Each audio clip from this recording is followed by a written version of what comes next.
Ratusan mahasiswa dan siswa yang tergabung dalam Aliansi Gerakan Aceh Mengingat Agam mengerunduk kantor Dewan Perwakilan Rakyat Kabupaten Aceh Barat.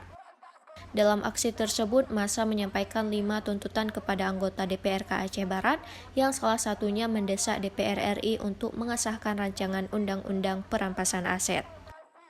Massa juga menolak secara tegas praktik dinasti politik di Indonesia, serta mengecam tindakan intimidasi dan kekerasan aparat negara terhadap masyarakat sipil, khususnya masyarakat dan mahasiswa Aceh Barat.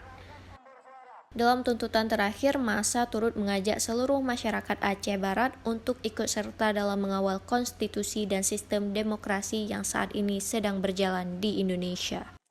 Selain itu, pihaknya juga mendesak DPRK Aceh Barat untuk menyelesaikan sejumlah permasalahan yang ada di Bumi Teku Umar yang masih banyak belum terselesaikan sampai saat ini.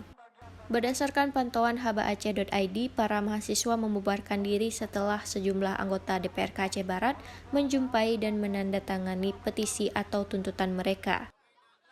Sementara itu, anggota DPRK Aceh Barat, Ahmad Yani, mengatakan pihaknya setuju dan menerima semua tuntutan mahasiswa serta akan segera menyampaikan kepada pimpinan yang lebih tinggi.